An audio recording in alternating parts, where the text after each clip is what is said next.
Hi guys, it's Annette, and today we're going to be talking about narcissists and emotionally immature people. It's kind of piggybacking off another video I made recently where I'm reading a book about emotionally immature people. And I was talking about narcissists in the video. Well, a lot of them have the same traits, and I was thinking, what's the difference between them? What's the similarities? What's different about them? And am I overusing the word narcissist? So then I sat out on a mission to find out what's the difference between an emotionally immature person and a narcissist and the victim complex.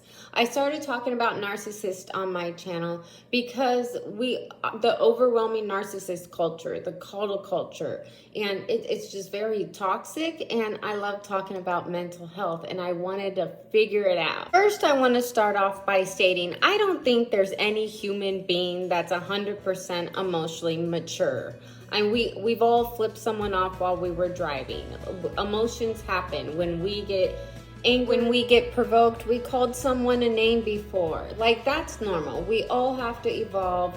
We're all human. We make mistakes. We're not 100%, unless you're like Gandhi or the Easter Bunny. Or I have my sister from another mother.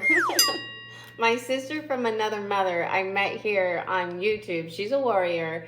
But I strive to have grace like she does. She's pretty close to like having really good emotional maturity and just understanding, and I strive just to have that grace one day. I'm going to be referencing a bunch of books, a bunch of different YouTube videos and doctors, so I'm going to try to fit all their names in here. First, I'm going to talk about the similarities of narcissists, and I'm not going to say them all because there's so many people we're talking about in this broad spectrum. And I know there's different types of narcissists, but we're going to keep this very general. People with these type of behavioral issues, we're going to talk about their similarities, and then we'll talk about what makes them different. Like I said, a few videos back, I was talking about how I was listening to an audiobook. And it was called Adult Children of Emotionally Immature Parents by Lindsay Gibson. A lot of the videos I see, they also were quoting this book, and I'm like, oh, I'm on the right track here. Narcissist personality disorder is the lowest form of emotional maturity. So they don't have all the tools for their emotions and stuff. It's like a 6-year-old having a tantrum. Both types of people, it's a phenomenon that occurs when a person fails to process emotional and social maturity beyond a certain point of their lives, commonly known as arrested development, and that occurs in both of them. I have notes. I'm going to list some traits that both victim complex, narcissist, and emotionally immature people have. They live in a false reality. They lack empathy. They are very selfish. Entitlement. False of sense self. Kind of already said that. They're ignorant. They're very defensive. Lack of accountability. Victim complex. Manipulative. The book I was reading was stating that sometimes this occurs, in the house. The parents didn't let the children express feelings in the correct way or talk about feelings. Like I said in a prior video, boomers weren't allowed talking about their feelings. You were supposed to suck it up. So offsprings of emotionally immature parents or narcissists, they either go one or two ways. They either don't want to be anything like them, like me, and they get really involved with self-help and different books, because I love talking about my feelings, just trying to learn about your feelings. Every trigger is there to show you what you need to work on about yourself. I'm always a work in progress, trust me.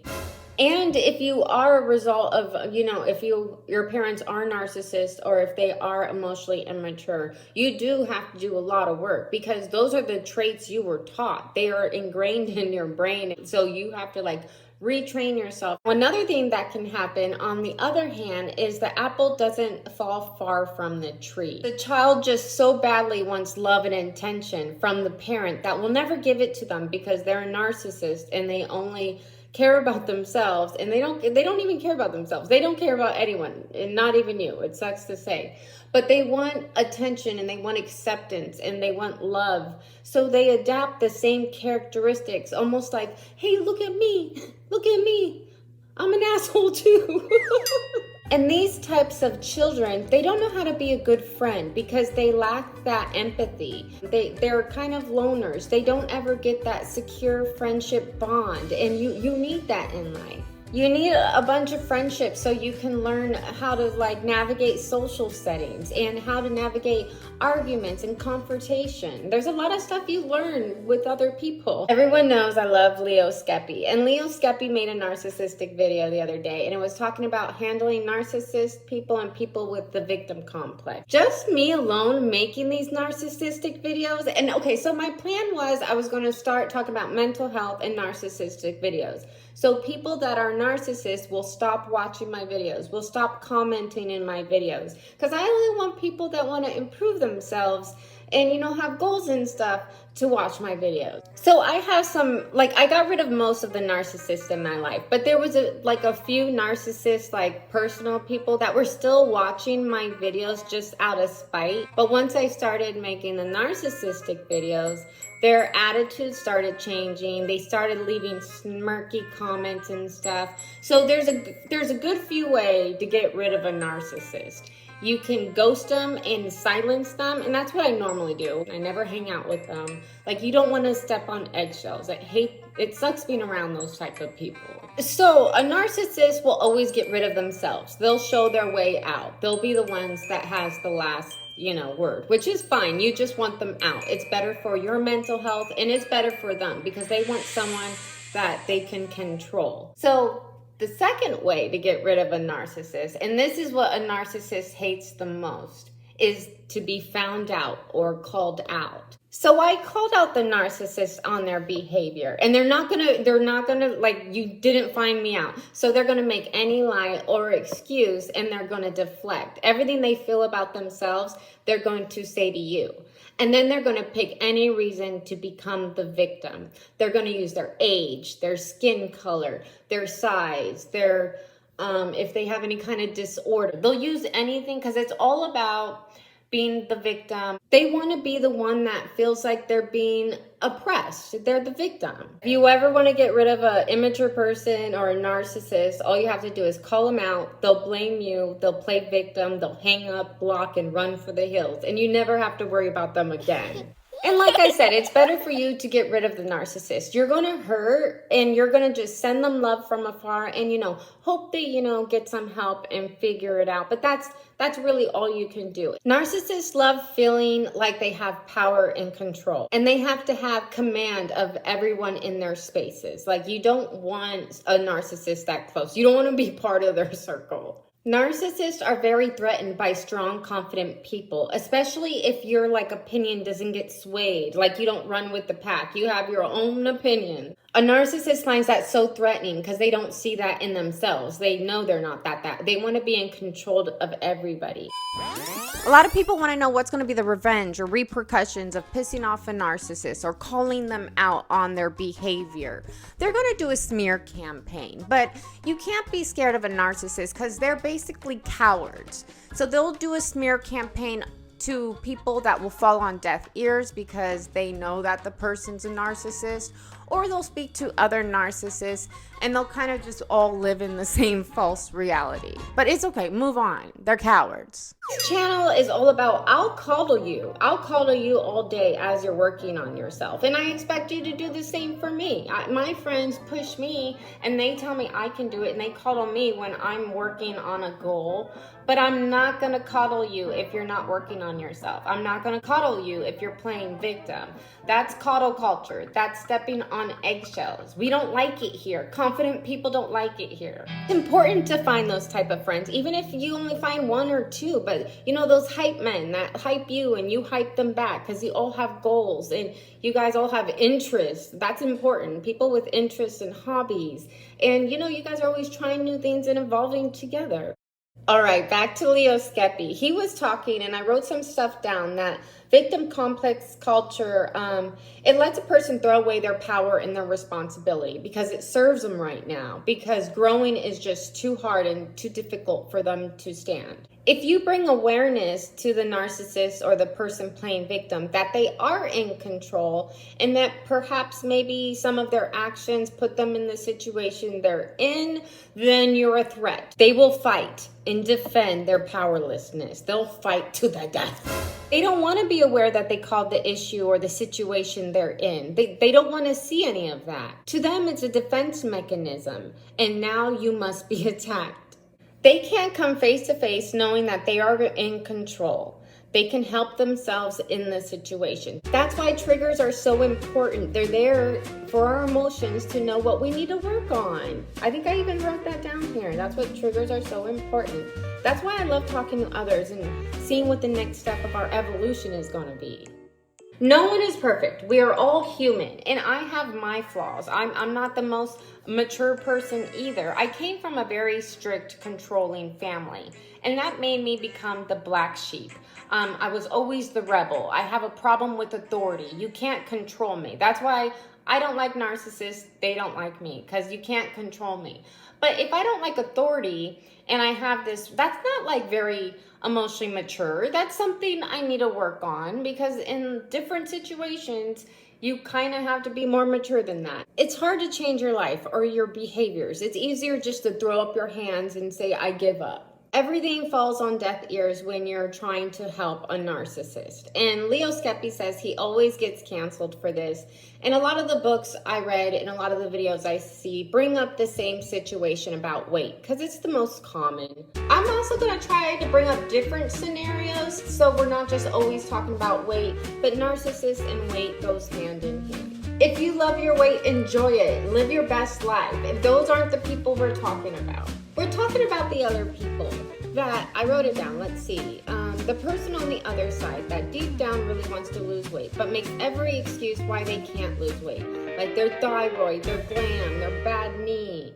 Everyone can eat less calories. You can. Everything has calories, and you can still eat whatever you want. Just don't eat empty calories. I'll never have a muffin or salad again. Salad with the dressing, if there's like nothing in it, just like a green salad, the dressing has so many calories, and then there's no protein in it, so it didn't even give you energy for the day. I have bad ankles, I have bad knees, I have bad hips, and I have arthritis in your back. You have arthritis in your back. But you know what? I've been putting on those embarrassing braces, and I've been going to the gym. I'm the old lady with all the leg braces all over her legs. There are no excuses. Just like we all have tried to do something before and it didn't stick and then we gave up. But like the same people will have those kind of excuses. Like at the beginning of the year for my New Year's resolution, I tried to lose weight. I got a gym membership, and then after a few weeks, I stopped going and I'm broken. It doesn't work for me. They will just keep justifying their defeat and then they can't try again. I'm a smoker. I'm a joker. I'm a midnight toker. I smoke cigarettes, and I quit once before when I was much younger. I used the Nicorette patches. They worked for me. I wasn't smoking for about a year before I started picking it back up again. I am currently reading 2 books about how to quit smoking.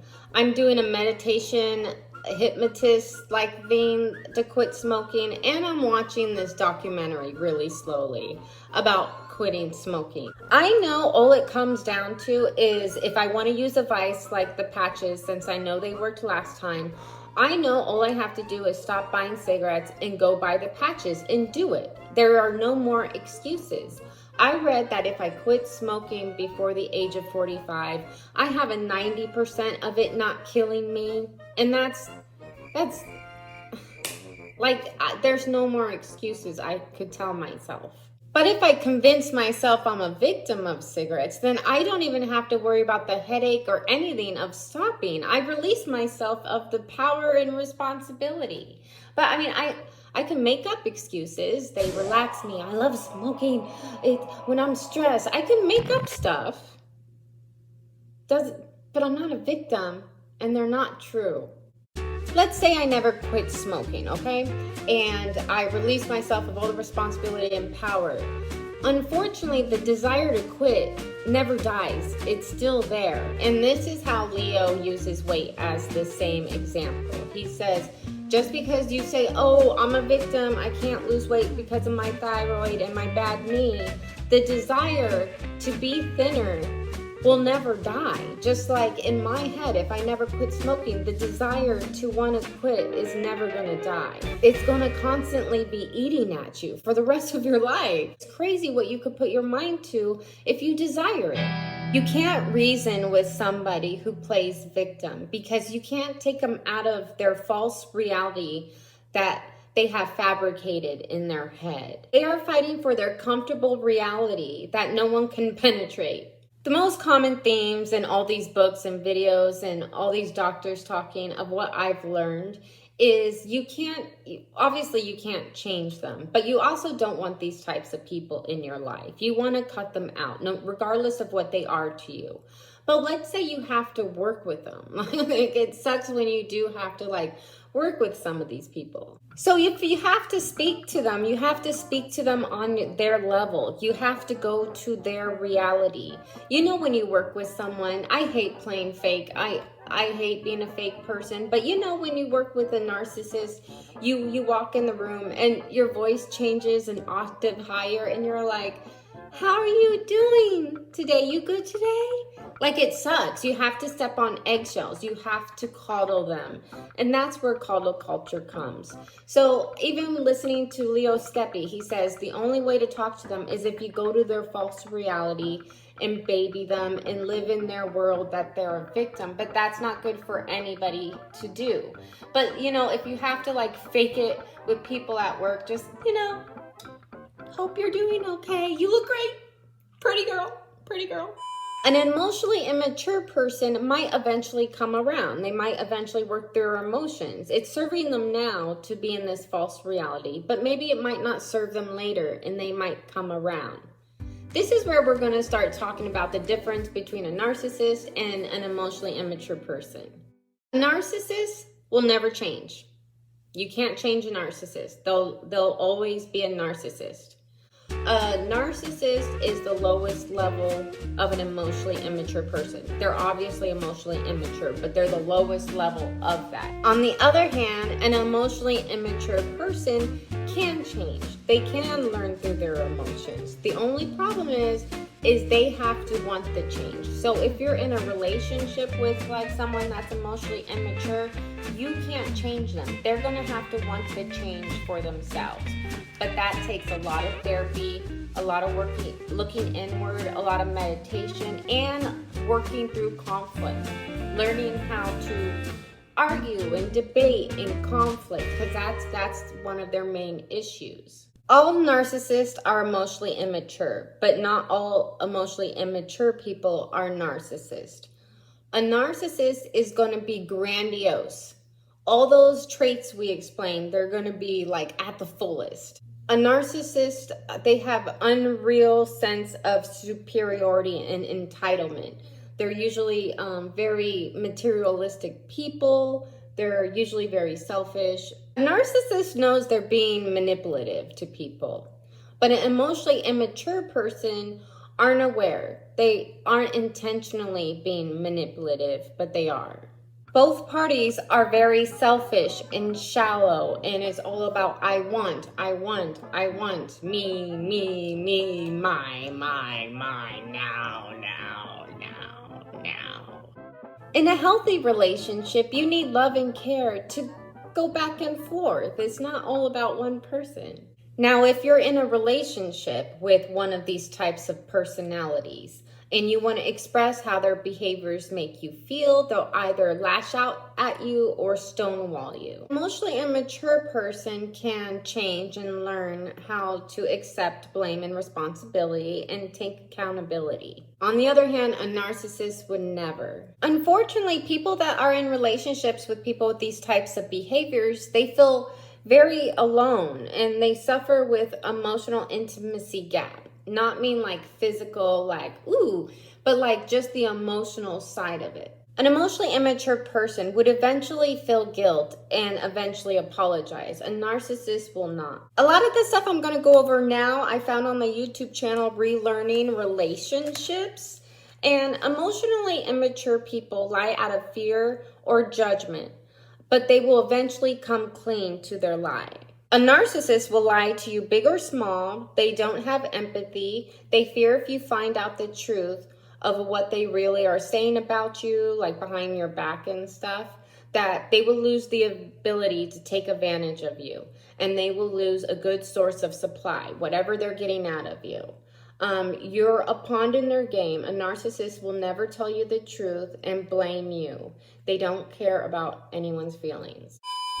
On the other hand, a narcissist will fake apologize to you if they still see you as a source. You see, like, a narcissist uses everybody for something they need. You're a source of something. So unfortunately, it'll be a fake apology. An emotionally immature person will scream, cry, hang up, block in any situation they feel uncomfortable in, and then eventually come around and apologize. A narcissist will do the same cowardly reaction, but they will blame you and never apologize. The narcissist will never feel guilt or empathy. An emotionally immature person will slowly walk through their emotions, and then they will eventually come to terms with their emotions, feel guilt, and then apologize, and then have empathy. Now we're going to talk about defense mechanisms with both parties when introduced to a different viewpoint. Both parties don't listen to the counter argument. Any facts, evidence, any topics that hold near and dear to them, sports, politics, etc.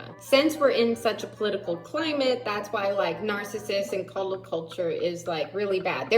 There's no talking or having a conversation with someone who plays victim. They will use defense mechanisms like name calling, hanging up, because they can't process information that conflicts with their own ego. They see the world through their ego, and now you are against them in their head.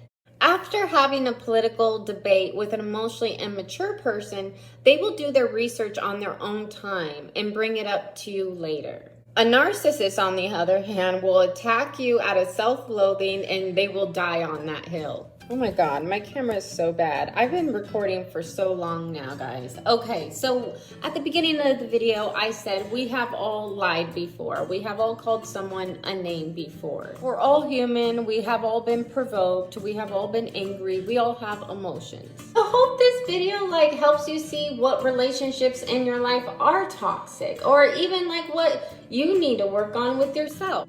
With all the research I have done, I realized I'm not overusing the word narcissist. A lot of the people I call narcissists are narcissists, and I realize I'm probably more emotionally immature than I thought, and I have a lot more to work on. But yeah, I think that's all I got. If you like this one, please give it a big thumbs up. If you have anything to add, please put it in the comments, and I'll see you in the next one. Boy, boy, boy, boy, boy, boy, boy.